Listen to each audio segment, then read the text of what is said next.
In our Sunrise Smart Start, a federal court upholding President Biden's vaccine mandate for large businesses and federal employees. Joined by Washington correspondent Alexandra Limon live in D.C. this morning. Alexandra, good morning. What did the judge in this case have to say regarding that decision? Hi there, good morning. Well, this was a panel of judges that ruled on this case, and two of them ruled in favor of upholding President Biden's vaccine mandate for businesses with more than 100 employees. And what those two judges said in their ruling is that Congress has given OSHA, wide authority to implement emergency rules that are meant to keep people safe in their workplaces. And that includes, trying to keep employees safe from infectious diseases like we're seeing now. So that was the latest ruling on Friday evening. But just even since then, we've already seen several petitions be filed asking the Supreme Court to now step in and intervene when it comes to this matter of that vaccine mandate for businesses. So while the latest ruling was in favor of the mandate, this legal fight is not over yet. Not by a long shot. Alexandra, thank you for the live update from Washington this morning. We certainly appreciate it. Taking a look at the forecast on this Monday morning, there's a chill in the air. James Gilbert, we see on the bug on the screen 19 degrees in Rochester at this hour. People will feel it when they head out the door. Teens and 20s certainly this morning. If that morning dog walk, you look at your dog and you say, do you want to go out? It's going to be a short one. It's going to be a short one. Right. Bundle up, prepare. He or she may need a jacket as well, as it is cold this morning. But here's the good news. We recover really nicely. We'll climb pretty quickly into the mid, maybe even upper 30s. A few spots could flirt with 40 degrees, so we'll call it a manageable afternoon, and we'll say goodbye to that cold. Overnight lows tonight, much more comfortable in the low 30s. Mark?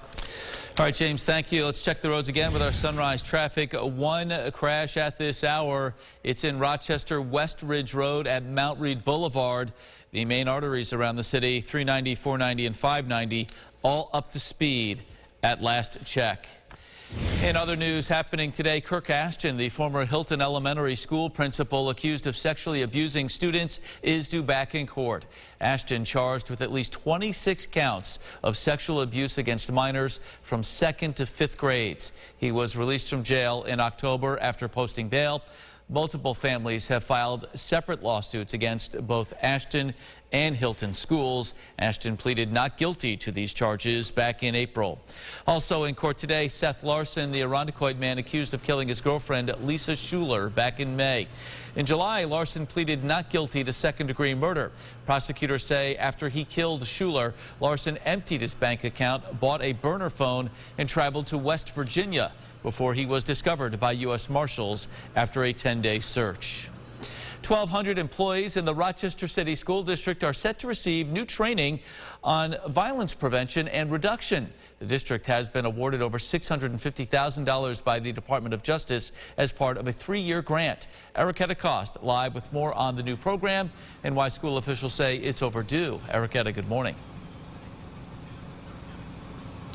Good morning, Mark. Overdue because the training would have happened a year ago. The district learned they were awarded this grant in fall of 2020, but it was put off for months due to the pandemic's early stages. School officials tell me that violence has been on the rise in school buildings this fall, and students are still readjusting to seeing each other face to face after so many months of virtual learning. So School officials say this is much needed. The Crisis Prevention Institute will soon train 20 RCSD staff members as nonviolent crisis intervention instructors who will in turn train hundreds of district employees. It starts not just with de-escalating two people being involved in a physical altercation. It starts with the language you use when you have that communication with a student. If I come in all hard, their natural reaction is to come back hard. But if you come in where you're going to be bringing them down, you're going to be less hyped yourself. You help bring them to a place where they can sometimes let some of this stuff go. And the district did release an action plan earlier this fall to address the uptick in violence. These school security officers tell me they have noticed a decline in those tensions ever since these initiatives were put in place. In Rochester, Erica Cost, News 8. Erica, thank you. The grant is part of a bill that was passed in Congress in 2018 authorizing the DOJ to manage programs that will prevent school violence. In other news, a 29-year-old man sent to the hospital after a shooting over the weekend. Rochester police responding to Lewis Street around 1 a.m. Sunday for that report of a person shot. Officers say the victim was taken to the hospital with non-life-threatening injuries. There are no suspects in custody. Time now for the GRE Morning Business Report. Pfizer and BioNTech seeking a full green light for their COVID vaccine for children ages 12 to 15. The drug makers say they have submitted an application to the FDA asking for that approval. Right now, it is available for emergency use only. The FDA loosening restrictions on abortion pills. Millions of women can now get a prescription through an online consultation and get the pills through the mail, but prescribers will need to undergo certification and training, and dispensing pharmacies will have to be certified as well. Wallet Hub out with its 100 best cities for Christmas. Atlanta topping the list, Orlando 2, Las Vegas 3.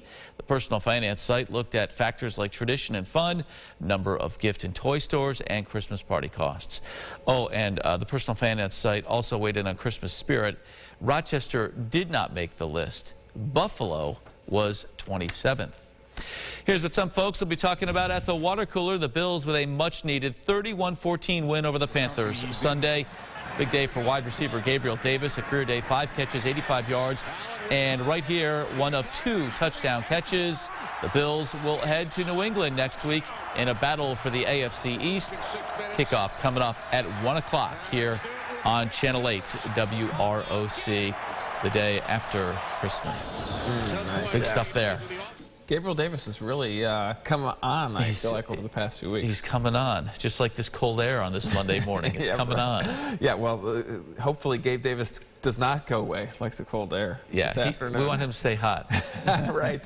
Yeah, exactly. Those kids at the bus stop are bundling up, certainly. Maybe not only the winter jacket, but the extra layer underneath the winter jacket might be a good idea. Yeah, it's that cold. Coldest start so far late this season. Partly cloudy, though, this afternoon. We climb into the upper 30s and a reasonable finish to the day. We'll drop a couple of degrees by the afternoon on Tuesday. And, yeah, you see winter begins there. We kick off the winter season Tuesday. Wednesday, Thursday, Friday, pretty quiet. We've got an easy week, Mark, which is nice. People traveling will appreciate that. Yes. No doubt about that. Yep, especially ahead of Christmas Eve on Friday and Christmas Saturday. Yeah, we'll see about a white Christmas. We'll give it a few days. Try to fine-tune it. Waiting. That's it for us for now here on News 8 at Sunrise. Our next update in 30 minutes. CBS Mornings is up next on this Monday. Have a great day.